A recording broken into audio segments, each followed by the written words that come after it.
Vamos ya con una entrevista que llevamos de esto, de cuando empiezas a hacer el programa, tienes como una lista de personas que quieres que pasen por el programa sí o sí, y nos ha costado varias temporadas, pero es que su gran trabajo nos ha hecho tener que insistirle una y otra vez de, Carles, tenemos que hablar contigo, tienes que contarnos algunos secretos de tu metodología. Podemos llamarle el entrenador de los entrenadores. Y si os digo Jordi Montraveta, segundo en Lanzarote, os sonará. Si os digo el campeón de Europa, Guillem Montiel, también os sonará. Roger Maniá, subcampeón de España. Tantos y tantos grandes triatletas que están a sus órdenes. Y estamos hablando, cómo no, de Carles Tour. ¿Cómo estás? Bienvenido. Muy bien, Jorge, muchas gracias, Iñaki. Y disculpar no haber entrado antes, pero he ido un poco liado. Nada, no te preocupes, no te preocupes. Me va a acompañar en esta charla pues el hombre de la libreta, Iñaki Aranzábal, que imagino que la tiene papel y boli preparado. Pues una de estas entrevistas en las que hay que coger una libreta, un bolígrafo, abrir bien los oídos, ¿no? Al final, cuando tienes a entrenadores de la talla de Carles Tour, pues al final toca aprender. Y la verdad es que un gustazo poder estar ahí, aquí y hacerle algunas preguntas. Entonces, vamos a intentar hacer la entrevista. Primero vamos a empezar por unas preguntas un poco generales y luego nos meteremos en algo más específico por segmentos. También tengo que comentar de Carles que hemos hablado con entrenados tuyos para que ellos también nos hagan llegar algunas preguntas, algunas dudas que les surgen a ellos, también como entrenadores, como Carlos Aznar, que estuvo aquí hace una semana o dos, que nos llamó la atención de cómo un entrenador entrena a entrenadores, ¿no? Si esto es un debate que entre los dos llegáis a acuerdos, a planificaciones. ¿Cómo lo llevas esto? Bueno, la verdad que muy bien. Al final, yo con Carlos tengo una relación muy buena. Al final somos tocayos tanto en nombre como en profesión. Y bueno, es una persona. Siempre he dicho que es un triatleta excepcional y una persona 11, ¿no? Así que creo que Carlos sabe separar muy bien su figura de entrenador de deportista, que eso es muy importante. Para al final yo lo puedo guiar, ¿no? Y el proceso es recíproco, no es que esté ni por encima ni por abajo, los dos al mismo nivel con roles diferentes. Y es saber tener esas cosas claras y dejarse, bueno, llevar con la información a nivel bidireccional, tanto objetiva como subjetiva. Y bueno, y la verdad que muy contento porque que al final tengas, si no me equivoco, 43 años, es decir, un top 10 en el, para mí, quizá el Campeonato de España de larga distancia con más nivel de los últimos años con diferencia por el Star List, pues tiene muchísimo mérito, ¿no? Y compaginarlo con la familia, el trabajo y sobre todo disfrutar, que es lo más importante. El tema de la conciliación familiar. Esto es una, claro, no sé qué importancia tiene todo esto, porque entrenas a triatletas de muchísimo nivel, de muchísima Ujú. dedicación, y otros como, por ejemplo, Carlos Aznar, pues que ya tiene dos hijos.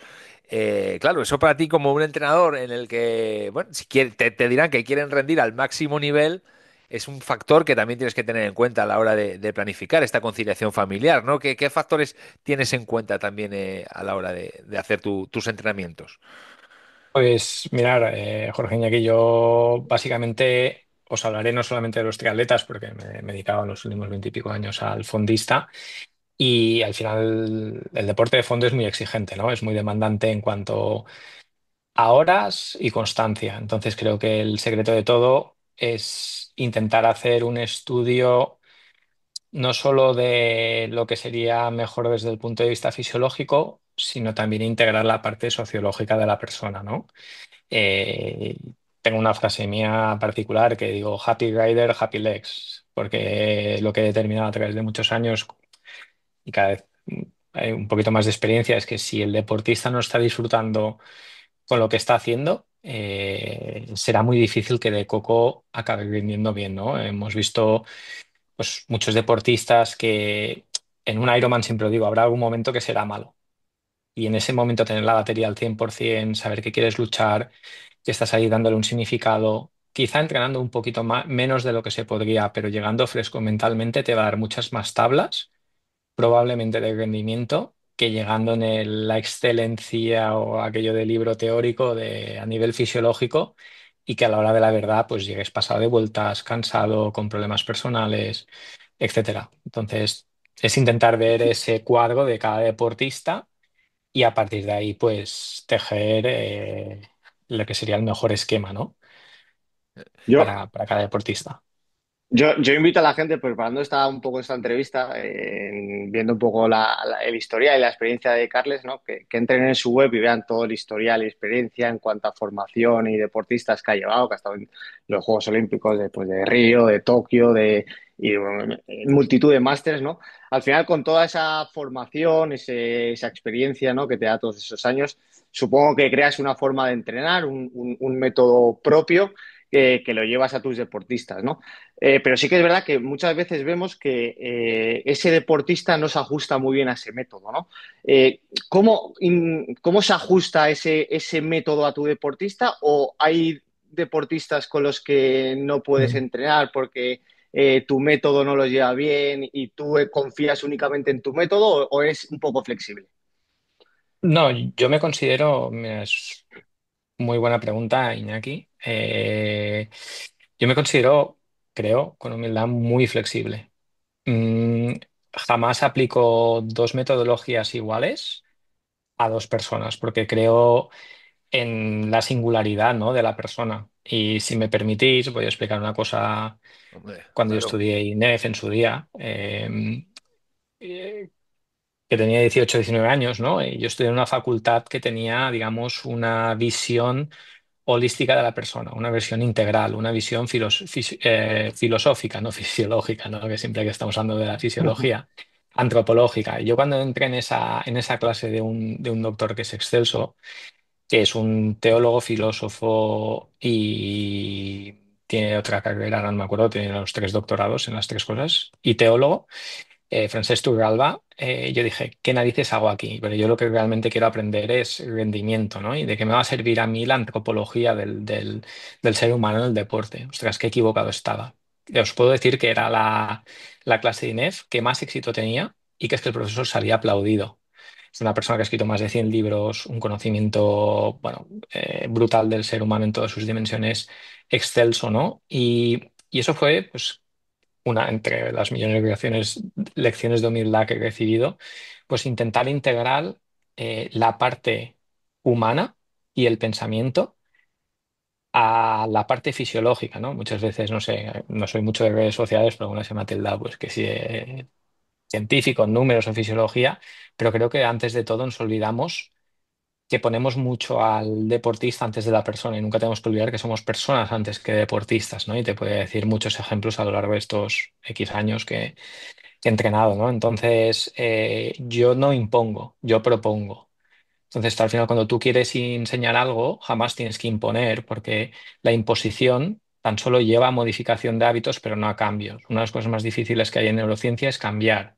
Entonces, tú como entrenador tienes un análisis de un deportista y tú lo evalúas en las tres disciplinas. Yo diría cuatro: natación, bici, carrera, y la cuarta es la fuerza para mí por los componentes que tiene de rendimiento. Entonces, esa persona viene con unos hábitos y tú como entrenador los escuchas antes de empezar a implementar y a partir de aquí tienes que cambiar ciertas cosas si quieres cambiarle con la mejor de las intenciones el devenir de ese rendimiento en las tres disciplinas para un deporte que es el triatlón, que al final consiste en salir de la línea de salida y llegar a la meta lo antes posible. Eh, Entonces, dime. no, continúa, continúa, Carlos, que te iba a interrumpir. Sí, entonces, a partir de ahí, cada persona tiene sus pequeñas idiosincrasias. Es decir, no sé, me pongo ahora en la cabeza eh, mm, Jordi Monraveta con Miquel Blanchard o con Roger Mañá, o ahora que he empezado hace 2 meses con Guillem, son personas totalmente diferentes por sus idiosincrasias familiares, laborales. Al final, Jordi es una persona que sabéis que está haciendo un doctorado, que está dando clases en INEF, ¿no? Es una persona muy intensa y que vive el triatlón de una manera diferente que otro. Ni mejor ni peor, son las circunstancias y, y tú te tienes que adaptar. Entonces, ya esto es un canal bidireccional en el cual pues tú hablas con la persona y le dices, oye, mira, yo lo que haría es esto, ¿qué podemos hacer? ¿Cómo lo podemos llevar a cabo? Y vas eligiendo pues, los componentes que hay en función de esa persona, la propuesta, y evidentemente no del 100%, pero se entiende que si llevas a término el 80-90% de lo planificado, pues bien, si al final es un 10% dirás, oye, no hace falta que te entrene. Claro. No, es normal. Me llama mucho la atención pues, la frase de pues, triatleta feliz, piernas felices o entrenar a personas antes que a deportistas. Pero bueno, por ponernos algún ejemplo personal de alguno de tus entrenados, ¿cómo lo has aplicado este método de bueno, esa conciliación, esos factores que tienen que entrar dentro del rendimiento, que pues, será pues, su trabajo, su familia y el entrenamiento? No sé si, por ejemplo, pues Carlos Aznar con dos hijas, en ese sentido te dice los domingos, pues mira, yo te lo tengo que dedicar a mis... No sé, algún ejemplo que... eh, Hay tantos que sí, o sea, básicamente así muy general, sin especificar a nadie, ¿no? Diría que lo primero que pregunto es, oye, antes de hacer este objetivo, muchas veces una de las cosas que me sucede es cuando preparamos un objetivo, a veces me están hablando del segundo, no de la segunda parte del año. Yo digo, bueno, vamos a centrarnos en el primero, vamos a poner todos los huevos en la cesta ahora, el foco, ¿no? En este objetivo. Y a partir de aquí, cuando ya hayamos hecho ese objetivo, vamos a pensar en tres temperaturas. A mí nunca me ha gustado hablar mucho del análisis de una competición 24, no 24, 4 horas, 3 horas después. Yo con mucho felicito a la persona, tanto si ha ido bien como si ha ido mal por el esfuerzo. Creo que eso también es muy digno de mención, ¿no? Más que nada el esfuerzo, porque no eres objetivo, es imposible. O sea, tú nunca vas a analizar bien una carrera, te haya ido bien o te ha ido mal. Es imposible. Porque al final la parte amigdalina te está secuestrando y el área prefrontal, que es la área racional, es imposible que la utilices, ¿no? Entonces tienes que dar un espacio. Entonces, lo primero que le digo es, oye, mira, cuando empezamos un objetivo, lo primero que he aprendido en estos años es, el deportista me dice, ¿qué harías tú en las competiciones previas? Le digo, no, lo vamos a hacer al revés. Dime tú qué es lo que te late, porque al final tú es el que tienes que ejecutar. Sueña. Dime lo que te apetece, porque lo que aprendí es que si yo le decía el calendario de competiciones previas hasta el Ironman, por decir algo, o un objetivo pico, al final cuando el deportista pregunta, ¿qué quieres hacer? Y me decía lo que yo le decía, decías, no, yo no le voy a condicionar. Primer punto es que ese deportista se exprese. Una vez que se ha expresado y que ha decidido lo que él cree, yo es cuando yo entro a valorar, pero sin condicionarlo. Punto uno. Punto dos. Oye, ¿cuál es tu situación? ¿Tienes familia? ¿No? ¿Cómo estás? ¿Qué es lo que te gustaría? Luego, otras cosas que me ha gustado, que tengo, creo que vocación, con la gente más joven, es intentar guiarlos, ¿no? Siempre he dicho que en el mundo del triatlón, si nos focalizamos en el triatlón, es muy bonito, pero España está muy mal pagado. Entonces, yo intento estimular a aquellas mentes jóvenes en que se formen para su futuro. Yo me he preocupado, tanto, no solamente triatletas, o sea, quizá tengo, pues, también trabajo en un equipo de ciclismo profesional y a los jóvenes yo les motivo que estudien. ¿Por qué? Porque al final, ¿cuántos Pogachars hay? O cuántos Pico, que tiene un salario estratosférico, ¿no? Y una de las cosas que también he aprendido en todos estos años es la dura cara de la moneda después de 20 años de un ciclo olímpico, de escuchar a una persona con 38 años decirme, es que no me gusta trabajar, he estudiado, pero no sé hacer nada de lo que he estudiado y no tengo motivación alguna. Ostras, es muy duro escuchar a una persona con 38 años con esto, ¿no?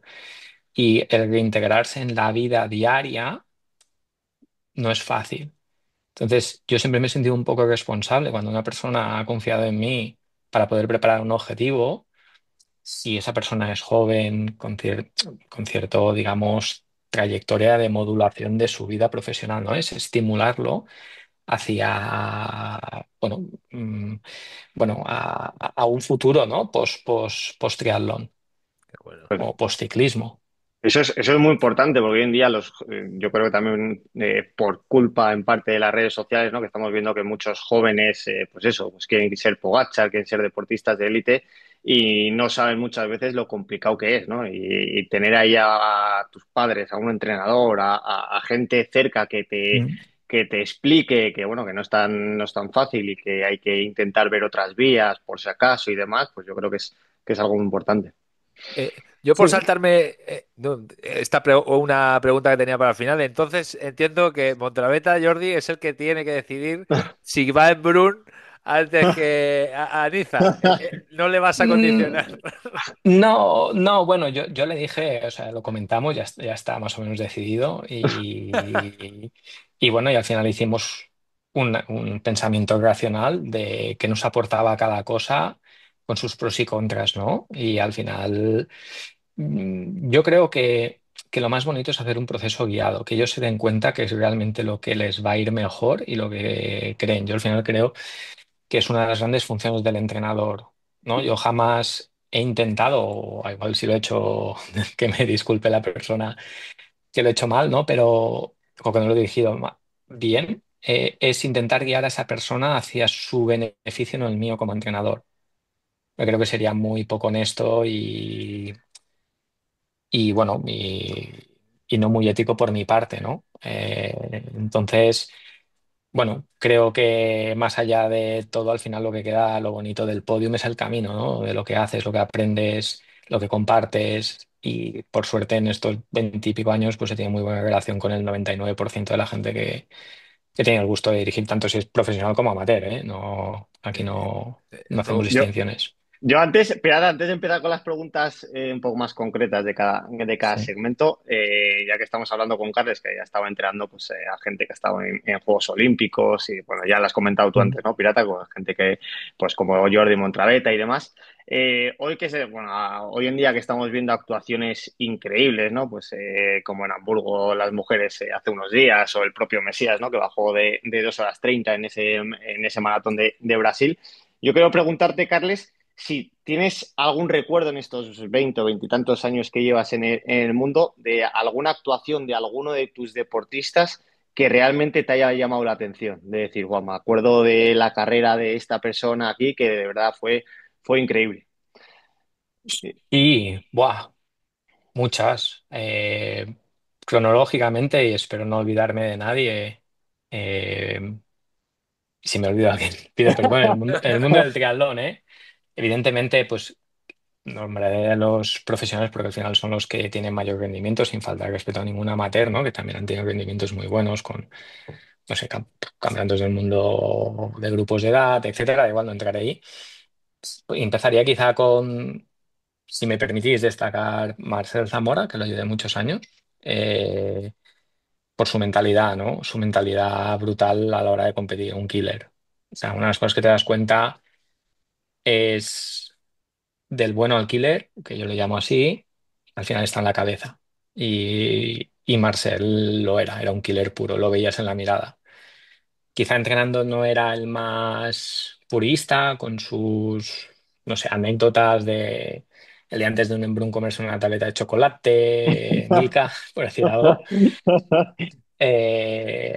Pero bueno, era un killer compitiendo, ¿no?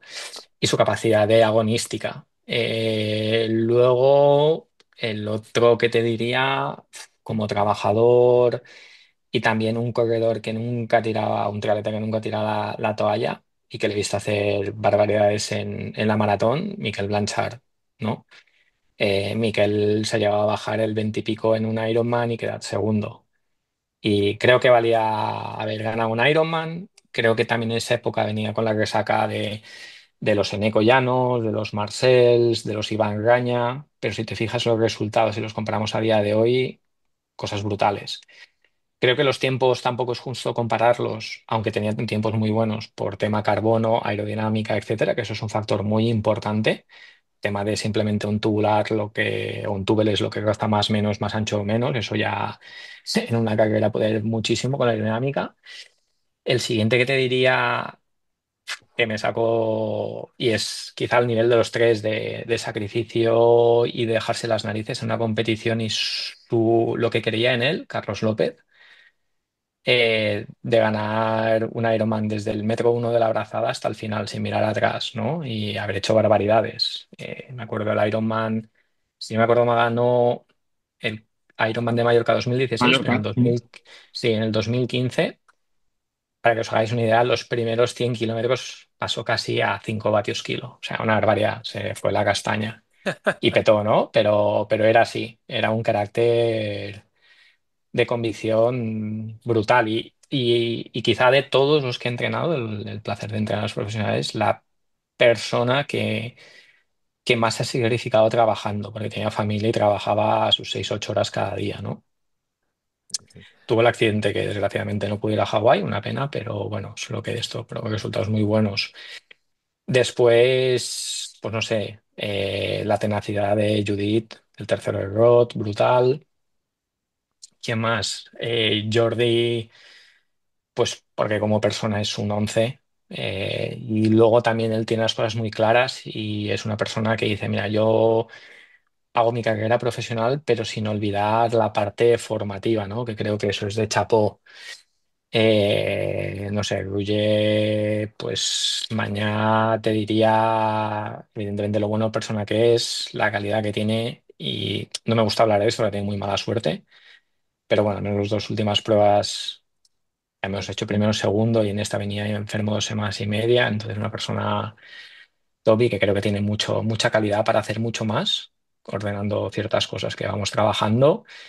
Y bueno, a Guillem al final, que lo conozco hace poco, pero tiene una calidad brutal y bueno, todo lo que ha trabajado con los anteriores entrenadores, con Marcos y no sé quién más anteriormente, que me disculpen. Bueno, sí, con Andreu Marimón, sí que es muy buen amigo, si no me equivoco, pues tiene una calidad brutal. Son los nombres que me vienen a la cabeza ahora mismo. Destacar que la cualidad del killer, como has dicho, ¿no? Ese gen Sí, que se tiene competitivo, como tiene Judith, gente que los ves sí. entrenar en el día a día, ¿no? Que no llama la atención, pero se pone en el dorsal y son otros. Esa capacidad de determinación y de competir. Es un entrenador, yo creo que poco hoy puedes no, transmitirlo, ¿no? ¿Se tiene o no se tiene? Entiendo. Además están los mejores entrenando, que vemos hay muchísimos, que joder, las he hecho un entrenamiento de locos, he movido, luego me he bajado a correr por debajo de tres, y luego están los que entrenando tampoco son nada del otro mundo, y el día de la verdad, el día que tienen que sacar lo que tienen dentro, lo consiguen sacar, ¿no? Sí, es así. Al final, yo siempre digo que campeones del mundo entrenan de muchos, como se dice, pero lo importante es saber entrenar bien y ya al final eso creo que es aceptar que no hay días tan buenos o días mejores, peores y ya está, y tenerlo muy claro. Y creo que todos los nombres que te he dicho, te he mencionado, tenían esta cualidad en común, ¿no? Pues vamos a hablar un poquito de triatlón, nos metemos un poquito en Ujú. materia y a mandar algunas preguntas, ya te digo, que vienen de tus propios entrenados, consultas que seguramente te sonarán de algunos. Este me lo ha dicho, pero no te voy a pedir que lo adivines, te lo quedas para ti si adivinas la pregunta. Y la primera es, empezamos por el segmento cronológicamente, la importancia del volumen en la natación, ¿no? Ahora hemos visto hace poco también una publicación ahí de Álvaro Rancé que ponía un poco en entredicho ese tanto volumen, sobre todo para nadadores triatletas, que no tenemos una gran técnica. ¿Qué importancia le das al volumen en la natación? Bueno, yo creo que tiene una importancia. Si estamos hablando de triatlón de alto nivel de 3,8 de nadar bien y cada día vemos que es más determinante, la natación se está viendo que es un claro filtro, ¿no? Luego tienes que ver en ese esquema del día a día de cada persona qué es lo que realmente puedes poner de volumen para que se pueda asimilar, ¿vale? Porque se habla mucho de los volúmenes, pero se habla muy poco de la capacidad de asimilación. Y cuando hablo de la capacidad de asimilación, me gustaría hablar de dos cosas más, que una es cómo se alimenta una persona y cómo descansa. Entonces, yo creo que es muy importante el asimilar y ver las evoluciones de rendimiento en corto, medio y largo plazo, sin lesionarse, ¿vale? Eso es súper importante. Entonces, hay un triatleta, no sé si bueno, lo conocéis, que se llama Eduardo de la Magboria, que es un triatleta amateur, que ha quedado cuarto en Hawái, quedó cuarto hace 7 u 8 años. Ha hecho una publicación hace muy poco de que ha entrenado la mitad de volumen, ha hecho más o menos el mismo rendimiento, tanto en tiempo como en velocidad y potencia, ¿no? Y uno de los secretos que él ha puesto, que está trabajando con Dan Plius, el que era entrenador de Gómez Noya, es una filosofía en su día a día de mucha más salud, durmiendo más, comparando analíticas de hace 7 años con ahora. Antes tenía inflamación de bajo grado, aunque era un deportista con mucho nivel, ¿no? Y, y eso es uno de los principios al final de Phil Maffetone, que era el entrenador de Mark Allen, ¿no? Que tiene un artículo publicado que el deportista está muy en forma pero poco saludables. Entonces, la primera pregunta que nos tendríamos que contestar, Jorge Iñaki, es, ok, ¿el volumen es determinante? Sí. ¿Cuánto puedo asimilar? ¿Vale? Por ejemplo, en la natación que no gusta, ¿cuánto costaría el trabajo de técnica de implementar esto y te compensaría con nadar X metros menos por semana? Entonces, al final hay una teoría que es de Mariano García Verdugo, gran entrenador nacional de atletismo, que dice la teoría de los vasos. En la teoría de los vasos, tú imagínate varios vasos de chupito y cada vaso tiene una capacidad. Entonces tú vas llenando ese vaso y cada vaso de cada persona es diferente. Me refiero, tú coges un triatleta X, el X1, sub 1, y esa persona tendrá un volumen X que cuando lo pases ya no mejorará más. El X sub 2 tendrá otra característica diferente que el X sub 1. Entonces creo que la gracia de cada entrenador es hacer un Tetris con cada deportista y ver qué teclas tienes que tocar para sacar el mejor rendimiento asimilándolo y sin lesionarlo. Ujú. Entonces, que tú puedes aplicar una teoría general a todo el mundo no funciona. Es lo que yo me he dado cuenta. Eso es muy obvio y es fácil de hacer, pero luego a la hora de llevarlo a cabo no es lo mismo. Entonces tú tienes que ir jugando y ver qué es lo que puedes llegar. Respondiendo de manera muy general, me voy por las ramas, pero creo que al final el arte de entrenar es como cocinar. Complicado. Tú puedes tener una receta, los mismos ingredientes y lo vas a cocinar 3 veces y te va a salir diferente, ¿vale? A nivel general, yo creo que un cierto volumen es necesario. ¿Cuál es el corte?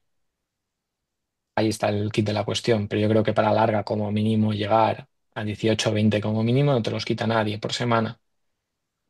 Yo en cuanto a la natación, te quiero preguntar, Carles, ¿cómo podemos convencer, ya no a un élite que supongo que lo trabaja mucho más, sino a un grupo de edad en la importancia que tiene la técnica, ¿no? Porque estamos viendo en este mundo de consumo, ¿no? Que estamos dispuestos a dejarnos 400 euros en unas zapatillas de carbono para mejorar posiblemente 30 segundos o lo que sea, muy poco, una ganancia marginal. En cambio, no invertimos ese dinero, esos 400 o 500 euros, en tener un entrenador de natación durante 2, 3, 4 meses que nos enseñe la técnica, que yo creo que la mejora puede ser mucho más sustancial que el llevar unas zapatillas de carbono o no. Entonces, yo veo, al menos me pasa a mí, que yo no trabajo la técnica y creo que muchos grupos de edad tampoco, ¿cómo se nos puede convencer de la importancia que tiene la técnica para mejorar en el triatlón? Esto es muy simple, esto es como la ley de Pareto, el 20% de las acciones hacen el 80% del resultado. Yo creo que si tú trabajas la técnica en las 3 disciplinas y la fuerza, va a ser un peaje de tiempo muy corto por el beneficio que te puede reportar. Y al final no conozco ningún triatleta, al menos que yo haya entrenado en los últimos 20 años, que sea profesional o amateur, que no tenga ganas de mejorar. Disculpar. Cada uno en su nivel, su Ujú. categoría, con sus aspiraciones. Muchos de aquí que entrenan a Barcelona, pues tienen a Tere Fullana o a otro profesor que va a la técnica y van cada semana y lo hacen. Muchos me han pasado vídeos y yo les digo, mira, dos tomas laterales, una posterior y una frontal, y al final lo que tienes que para mí hacer es, al final les veis que el aprendizaje motor a cierta edad es menos fácil aprenderlo, pero no imposible. Yo cojo 3, 4 ejercicios y esas 3, 4 cosas básicas las trabajas. No te vas a 20. Claro. Trabaja eso y que todos los calentamientos, 500, 1000 metros, trabajo de técnica combinado con nado normal y un poco de estilos y te va a producir muchísimo beneficio, Qué bueno. seguro. Siguiente pregunta, un poco hilando también, que la que tenemos apuntada es que ya es con el sector de ciclismo. Pues sí, ¿qué te gusta priorizar aquí? Si el trabajo de V2 más, dando en un contexto de que estamos hablando de todo triatletas de larga distancia, bien ¿Mm? media, bien larga, o apuestas por el fondo. Uf. Ah. A ver, yo si queréis os contesto un poco en general. Yo lo que intento Claro. ver es cómo es el motor fisiológico de la persona. O sea, tú lo que tienes que ser capaz de determinar es en las 3 disciplinas cuál es la velocidad aeróbica máxima, la potencia aeróbica máxima, dónde está más o menos el primer umbral, el segundo, y luego el índice de resistencia en las 3 disciplinas a medida que tú veas que una cadencia de brazada cae o una cadencia de pedaleo o una potencia o una velocidad a pie. Cuando tú lo ves nadar, correr, ir en bici, sabes qué factores biomecánicos pueden ser desencadenantes que esa parte no funcione. Si te vas a la bicicleta, pues, por ejemplo, tú podrías decir, oye, ¿por qué este deportista con estos parámetros fisiológicos similares a lo largo de las horas este pierde? Pues tú vas determinando factores, pues los biomecánicos, los metabólicos, los de hidratación, los de calor, y vas hilando y trabajando. Luego, cuando tienes una curva de potencia de una persona, Tú miras la característica de la prueba, las características que tiene él, qué fenotipo puede tener fisiológico y lo vas trabajando y vas viendo si te interesa más una planificación tradicional, una inversa, qué puede asimilar mejor, qué le estresa más, qué le estresa menos y sacar lo mejor de él. No, no es fácil decir, pero quizá con una persona muy entrenada con un nivel muy bueno y respondiendo algo para los oyentes, pues a mí me gusta quizá una planificación un poco más inversa, en la que trabajes un poquito esa BAM, la eleves y luego a partir de allí la lleves hacia capacidad porque es lo que te vas a encontrar en un Ironman, eso como una generalidad. Pero no todas las personas son igual. ¿Por qué? Te pongo un ejemplo. Tú puedes tener una persona que tenga una BAM o una PAM buena, digamos, en un sector de ciclismo, ¿vale? Sería una PAM y que esa persona tenga un problema muy grande de índice de resistencia. O de, sí. Entonces, tú cuando miras cómo ha trabajado la fuerza específica en el gimnasio es nada, inexistente. Entonces, ¿qué te interesa más? ¿Que se suba esa PAM 0,2, 0,3 vatios kilo? ¿O que realmente en los últimos 40, 50 kilómetros de la bici no decaiga 0,5 vatios, que luego le van a afectar en la segunda parte de la media maratón de la maratón, ¿no? Del Ujú, 20 al 40, del 21 al 42. Pues tú tienes que pensar en eso. ujú. Final ahí la diferencia también entre los ciclistas que vemos hoy en día, ¿no? Hablando un poco que has Mm, metido tú el trabajo que, bueno, en tu web lo pones, ¿no? Un poco el trabajo invisible, mm, ese trabajo de fuerza o ejercicios pliométricos y demás. Hace unas semanas escuchamos, bueno, escuché en un podcast, ¿no? Que Guillermo Montiel hablaba un poco del trabajo de torque, ¿no? mm, Sobre la bici y la importancia, ¿no? Creo que nos digas un poco realmente la importancia que tiene ese trabajo de cadencias bajas, hacerla en la bici, y si sustituye un trabajo de torque al trabajo de fuerza en el gimnasio. O sea, si se puede mm. sustituir o si es necesario hacer las dos. Bueno, en ciclismo es un tema muy controvertido porque ha habido, si no me acuerdo mal, un meta-análisis Static por ahí de hace unos años de Ronstadt, en el cual decía, bueno, pues que no había una clara evidencia científica. Ahora sí que ha habido, si no me equivoco, no sé si algún estudio dirigido por Barranco, que sí que han visto que ese torque de corta duración y con valores de Newton metro bastante altos sí que produce beneficios. Yo creo que una de las cosas importantes es a veces diferenciar lo que dicen los estudios de lo que ves a nivel de campo. Punto uno. Yo llevo utilizando muchísimos años, perdón, las dos cosas tanto torques cortos y con mucha intensidad como torques más largos. Yo antes de ser triatleta fui ciclista y no es por eso de n igual a uno, pero cuando empecé a entrenar vi que funcionaba. Creo que una cosa es trabajar en la especificidad del deporte y la otra en el gimnasio. Son diferentes, no se pueden digamos, o hacer uno el otro. No son insustituibles. Para mí yo implementaría los dos. De hecho, por ejemplo, para Vitoria del año 2013 con Carlos López, le dije, mira, Charlie, vamos a hacer una programación de fuerza hasta la última semana. Vamos a introducir la fuerza en el gimnasio hasta la última semana. Que en esa época, pues, estoy hablando de hace 12 años, ¿no? Sí, Ujú. 12. Quizá no había tantas líneas que te dijesen que el trabajo de fuerza era beneficioso hasta el final, ¿no? Pero bueno, yo soy un gran amante de la fuerza. Es un concepto para mí fundamental, bien llevado, con la planificación que toque y los dos, sí, 100%. Y Sí, en el gimnasio, en este trabajo de fuerza, entiendo que uno de los aparatos que utilizas es el encoder, sí. ¿no? Para ver, valorar un poco, hacer estas planificaciones de fuerza. Sí, o sea, a mí me encanta el encoder. Llevo muchísimos años trabajando y siempre que se pueda utilizar en el encoder o el índice de resistencia. Entonces, tú cuando pones un ciclista, perdón, un triatleta en el gimnasio, creo que también luego es muy importante, Jorge Iñaki, el o sea, a mí lo que no me gusta es decirle, oye, mira, pues vamos a hacer esto porque es un plan general. O sea, haces unas sentadillas, peso muerto, un hit thrust y Santas Pascuas. ¿No? Al final tú lo primero que tienes que hacer es, oye, ¿cómo corre esta persona? ¿Corre pendularmente? ¿Corre entrando con el talón debajo de la cadera? ¿Cómo tiene el pie? ¿Cómo funciona el pie biomecánicamente? ¿Este pie es funcional para impulsar a pie?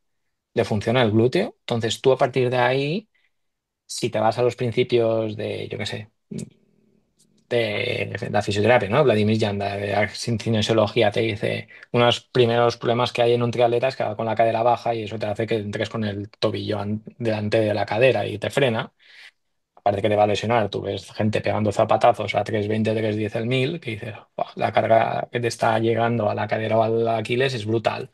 Si una persona va sentado de cadera, pues que tiene un acortamiento de flexores y unos glúteos inhibidos, lo primero que hay que hacer es elevar esa cadera, ¿no?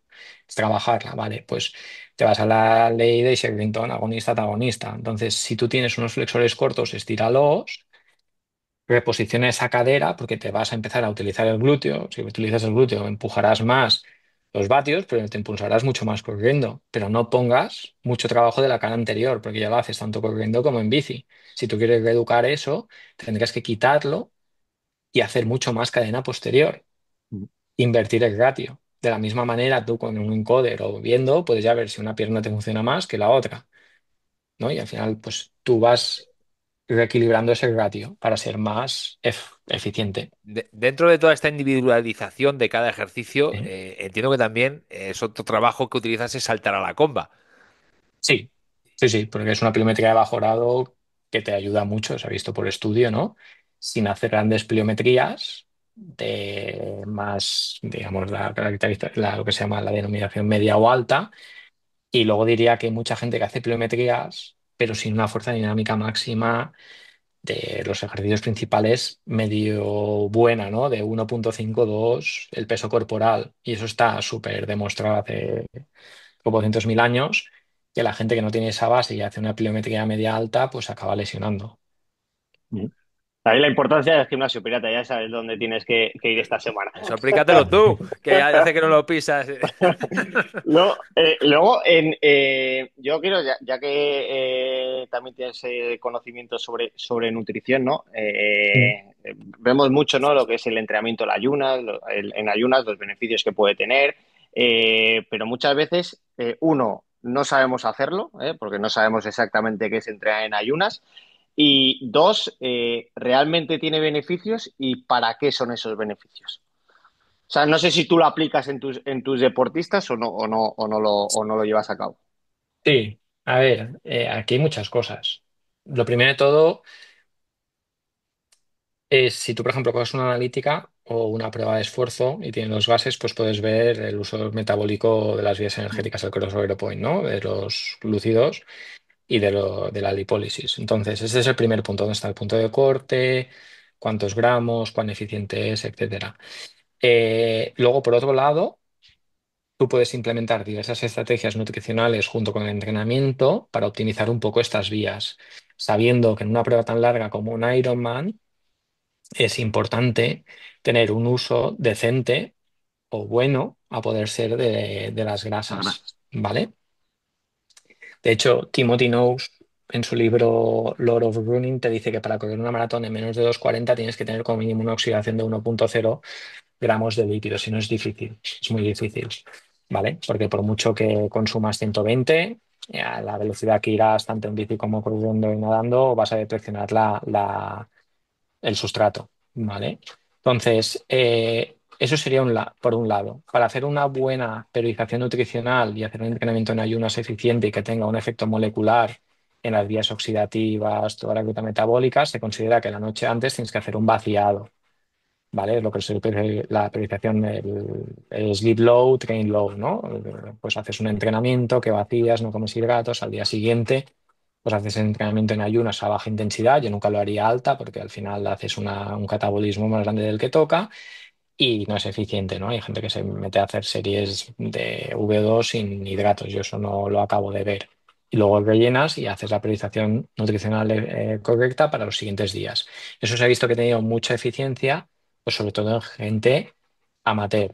Yo es un tema que estudié muchísimo, hice de hecho el TFG de la carrera de nutrición sobre ese tema y tuve la oportunidad de hablar tanto con Joe Kendrick como James Morton, que son dos de los científicos, ya lo sabéis, más importantes del mundo en este tipo de publicaciones y que han dirigido tesis doctorales, sobre todo James Morton, ¿no? Y una de las cosas que ellos me dijeron es que la evidencia hoy en día no es muy plausible, pero todos los test que hay en laboratorio que miden esos estados de intervención difieren mucho de lo que es la realidad de un Ironman o de lo que es, por ejemplo, una etapa del Tour de Francia, ¿vale? Eso es otro tema aparte. Luego, otra de las cosas que es muy importante y que hoy en día está muy en boga es los estados bajos nutricionales, lo que se considera, lo que se llaman, denominan los RET o los LEA, los Restriction Energy Deficit o los LEA, Low Energy Availability. Quiere decir que cuando una persona tiene una deficiencia nutricional mucho más grande de 1.000 calorías al día, puede tener al cabo del tiempo unos perjuicios bastante importantes a nivel fisiológicos, desde osteopenias, hormonales, la mujer la triada, psicológicos, digestivos. Entonces, yo te diría que la primera cosa que habría que evitar es esta. Por otro lado, tenemos lo que os he dicho de Phil Maffetone, Dan Plius, que estudia mucho Are the Athletes Fit But Unhealthy, ¿no? Que tú coges analíticas de deportistas que están entrenando 15, 20 horas a la semana, 10, y ves, no sé, un ratio triglicéridos HDL de inflamación. Ves estados de hemoglobina glicosilada de casi niveles de prediabético. Dice, oye, ¿cómo puede ser que esta persona entrene 10, 12 horas o 15 horas semanalmente y tenga unos niveles de hemoglobina glicosilada súper altos?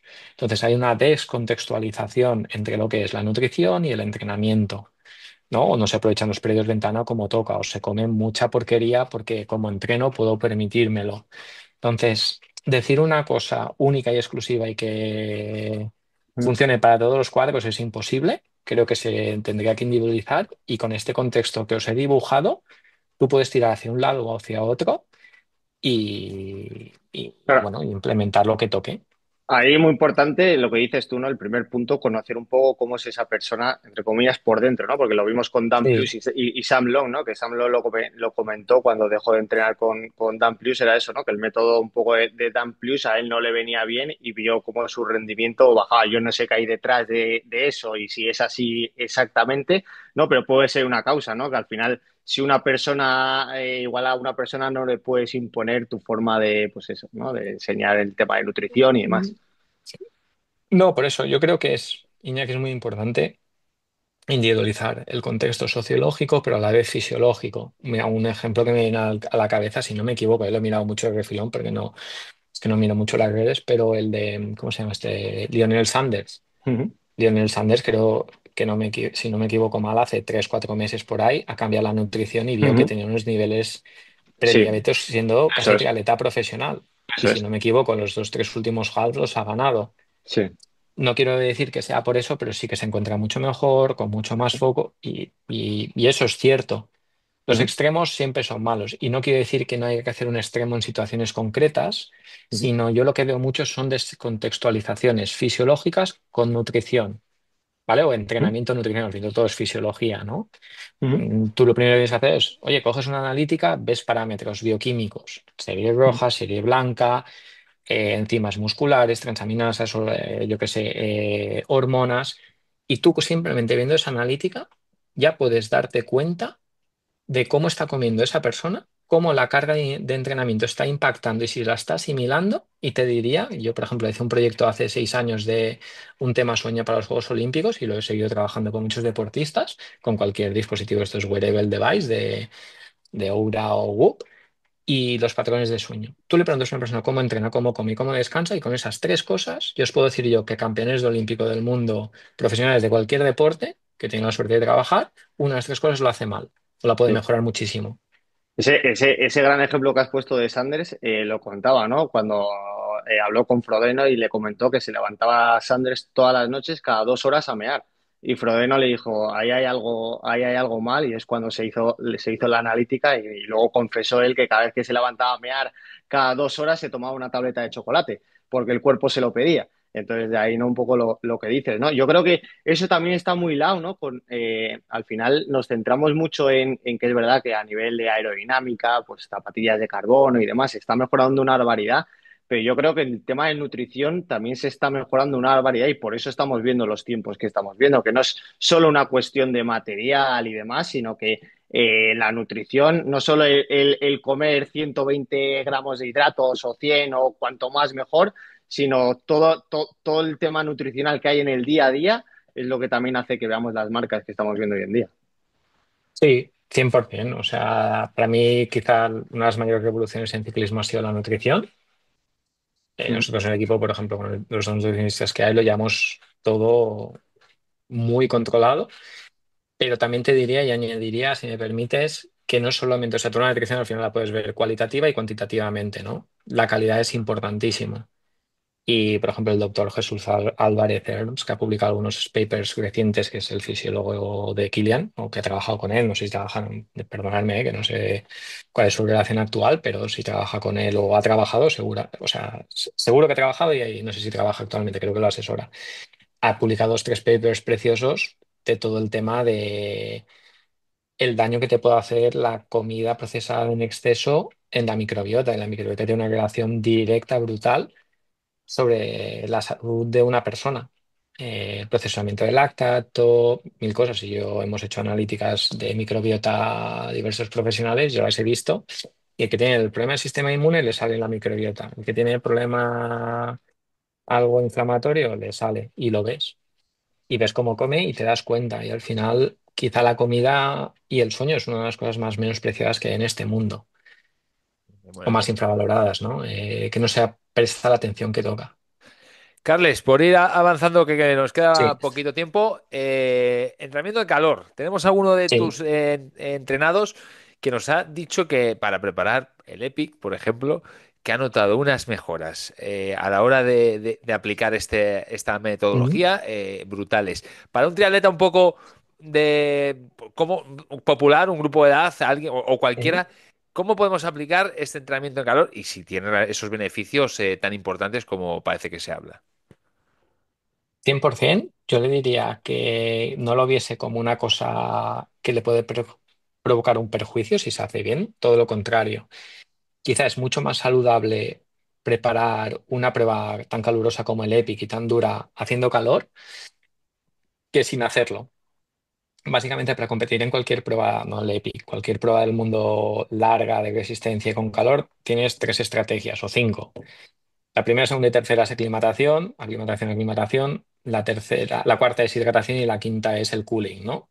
Entonces mucha gente siempre se va a la hidratación o al cooling, pero una persona que no está realmente aclimatada a competir en un ambiente hostil va a tener muchos problemas, sea profesional o amateur.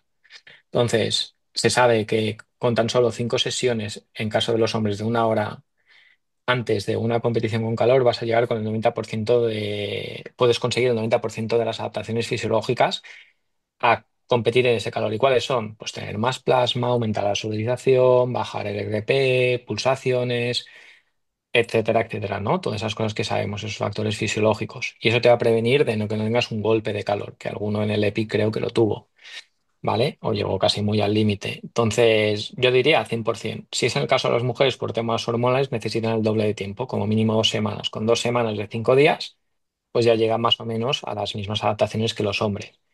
Y No sé. luego, evidentemente, también tienes otros beneficios derivados, que se dice que a veces el calor pues puede ser como la altura, básicamente porque diluyes, hay un elemento ahí en los túbulos de la unidad funcional del riñón que se llama critmeter, no sé cómo se llama en castellano, criptómetro, y eso hace liberación endógena de la médula ósea de un poco la EPO y o puedes aumentar O la sea, masa de hemoglobina y tener beneficios.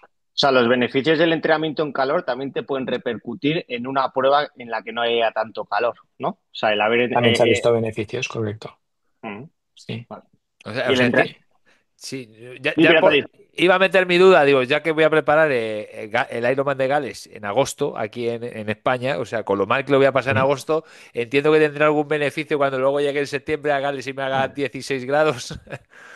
sí, sí, sí, correcto. Vas a tener beneficios por básicamente vas a aumentar el volumen plasmático, este que te he dicho, la masa de hemoglobina, y luego también que termorregulas mucho mejor, ¿no? Hay una cosa que se llama sweatedness, que es la superficie corporal por la cual sudas, que una persona que suda poca superficie es un 70%, uno que suda mucho es el 90%. Entonces, si tú aumentas esa área de superficie corporal, pues termorregulas mucho mejor. Y quizá mencionaría que toda la gente que tenga problemas intestinales, bien de endotoxemia o, por ejemplo, niveles de radicales muy altos, de inflamación, de eso, de radicales libres, que no sería muy recomendado porque eso te puede empeorar la, el cuadro clínico. Entonces sería siempre depende, ¿no?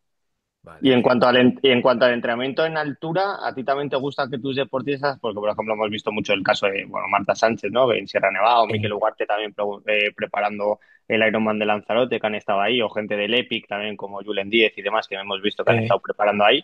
Tú también, si tus entrenados se lo pueden permitir o te gusta meter algún periodo en altura. Sí, sí. Yo me paso 4 training camps al año de 20 días en altura. Venga. Así. Pero bueno, esto con los ciclistas, sí. Por ejemplo, con Jordi lo hemos hablado, pero bueno, él ha priorizado los estudios Ujú, y al final hemos tirado por otras cosas, por ejemplo, con el calor, pues para poder intentar suplir eso, ¿no? Pero creo ujú, que la altura bien hecha, pues da muchísimos beneficios. El contra, quizá, pues temas sociales, de que estás más aislado, si tienes la pareja genial o si vas en grupo, tema ujú. económico, y, pero bueno, todo depende de, Por cierto. bueno, de esto y Claro, claro. del dinero que tengas, de lo que te puedas permitir y lo profesional que seas en cuanto a que te dediques exclusivamente a eso 100%, que no quiere decir que no seas profesional, pero hay gente pues que, eso en el caso de Jordi, pues que hace, decide más tirar por el doctorado y que le aplaudo y que al final le importa ese resultado. Perdona que vuelva por el tema del Sí, calor, que me ha llamado tanto la atención, pero si por ejemplo sí, triatletas como Iñaki y yo, grupo de edad que no hemos hecho sí. nunca HIIT training, ¿cómo nos recomendarías? ¿Sabes? Tenemos cierta experiencia en triatlón. Empezar, esto de que vemos la imagen del subido en el rodillo el pro con la capucha allí metida, ¿eso habrá algún paso previo o ya directamente pues, nosotros podríamos subirnos con el plumas al rodillo? Pirata con control, a ver si te vas a subir 5 horas y media con el plumífero y Claro, tal, y claro. te Por tenemos que ir a eso, buscar a casa. para no hacer locuras, ¿por dónde empezaríamos? Sí, a ver, aquí tienes dos tipos de estrategia. Una es la que es la climatization y la otra la acclimation, con dos Cs. Son diferentes denominaciones. Básicamente son en ambientes naturales y la otra en artificiales. El natural, salir en verano y, bueno, un ambiente muy caluroso. El tema está en que cuando te da el aire, pues sabéis que viene la convección y eso quita mucho el calor del cuerpo, ¿no? A no ser que el ambiente sea realmente muy hostil y la temperatura exterior, por ejemplo, también sea mayor que la piel, bla, bla, bla, bla, bla, bla. Siendo efectivos, os diría que o bien una sauna o un baño caliente sería un paso, digamos, más soft para empezar a aumentar esas adaptaciones. El siguiente, lo que habéis dicho vosotros, meteros en un rodillo con un vestido de carpintero, de esto es un traje de carpintero, y o bien una tienda de campaña en la que crees un microclima muy caluroso. El objetivo al final, ¿cuál es? Que a partir más o menos se dice que de 38,5 grados de temperatura interna hasta 39, es en esos límites se hacen estas expansiones más plasmáticas de las hormonas que ayudan a retener el agua, ¿no? Y se aumenta mucho la sudoración básicamente porque uno de los factores más diferenciales que hay de ir al exterior a estar en rodillos es que no tienes la convección. Por lo tanto, el cuerpo acumula por minuto 4 veces más de calor que estando en el exterior. Entonces, uno de los mecanismos que tú entras en el rodillo, jiji, jaja, pero a los 10 15 minutos y empiezas a notar una sensación térmica mucho más grande. Las sensaciones térmicas, hay que decir que en la piel, los receptores de la piel son diferentes que lo que sucede al interior. ¿Vale? Por eso muchas veces un golpe de calor aparece porque el calor que se genera dentro no es el mismo que tenemos en los termorreceptores. Eso es muy importante. Y una de las cosas que yo diría siempre a un deportista amateur o profesional por temas de salud es que fuese con muchísimo cuidado de nunca caer en un golpe de calor. Porque esto es como un isquio, porque una vez que te rompes tienes una posibilidad de brain injury muy grande. Entonces, el hipotálamo, que es el centro receptor de temperatura del cuerpo, si tú caes en un golpe de calor o un semigolpe de calor, luego la tolerancia al calor que tendrás será mucho más bajo. Es como que tu hipotálamo va a bajar ese centro de tolerancia, ¿vale? Luego, en los estudios, por ejemplo, si miras de Perriart, etcétera, te dicen, oye, que cuanto más te deshidrates y no bebas, mejor, o como mucho limitarlo a medio litro. Vale, todo eso es la teoría, es muy bonita cuando leen los estudios, pero yo siempre diría a cualquier persona amateur o profesional por salud que empezase más piano, piano. Yo entonces siempre recomiendo las primeras sesiones como de introducción, ¿no? 25 30 minutos, 35. ¿Por qué? Muy simple, porque te evitas el riesgo de tener golpe de calor, bebe un poquito más, aunque sea un poco menos efectiva, pero luego también no le das esa bofetada al deportista que el primer día ya le coge aversión. Entonces siempre Vale, miras medio, corto y largo plazo. vale, Y, y vale. nada. y Vale. eso. Pues con cabeza, no nos metamos las 2 horas, que si no al día siguiente creo que voy a estar, no te puedes ni mover, claro. Ves una Claro, pero deshidratación. esto es como lesionarse. Al final, si vas corriendo de menos y progresando más tranquilamente, pues Eso es. podrás hacer más sesiones. Si lo haces todo una rampa demasiado fuerte. Qué bueno, pues Iñaki, nos quedan unos minutillos. Si quieres, aprovechamos, Sí, preguntamos por algún. Si te queda alguna, es el momento de lanzarla. yo solo una pregunta, un poco también, que es una pregunta que a nuestros oyentes siempre nos gusta. Preparando una prueba y a las puertas de una prueba, ¿nos puedes decir algún entrenamiento de natación, otro de bici y otro de carrera a pie que te guste que tus triatletas hagan y que sea, o sea, que te haga ver que, vale, llegas en forma? O sea, 2 semanas antes de un Ironman o de un Sí, medio, decir, mira, pues este de natación me indica que llegas bien, este de bici y este de carrera a pie. sí, sí, 100%. La especificidad de prueba, un poquito por debajo del ritmo de prueba o al ritmo de prueba. Nadando, te diría 3 o 4 de mil eso, al ritmo de prueba en aguas abiertas, súper importante. También te diría con el neopreno, pero al final es esa especificidad. Luego destacar también que en natación hay gente que nada mal en piscina, pero muy bien en aguas abiertas y al revés. Por ejemplo, en sus Mm. muchísimos años conocí a Raúl Córdoba, gran triatleta de olímpica, buenísimo en la época del Gaña y era no muy bueno en piscina, pero en aguas abiertas era un misil. Ya pasa al revés, entonces tienes que conocer ese perfil, ¿no? En bicicleta te diría 4 de 50 minutos acoplado, ¿vale? Y a mí me gusta hacerlo con torque. Y luego a pie te diría entre 2 horas, 2 horas 20, 5 de 4 o 4 de 5 kilómetros, un poco como al primer umbral, sin pasar mucho de ahí, Bueno, pero un poco alegre. ahora sabemos por qué Montravet ha quedado bien en Lanzarote, ¿no? Venga, a ver Eh, quién se atreve a eh, meter esos sí. entrenos. Lo, Venga. lo que no sabemos que me ha hecho ha jugado bien al póker es al final lo de Embrun. Sí, No lo ha dicho, Vamos, se lo guardan, se lo no, guardan, no, sí, se sí, lo muy bien. guardan. es carne de Embrun. A ver, a ver. Va a haber doblete seguro con Jordi. Pues Carles, muchísimas gracias. No te Nada. quitamos más tiempo.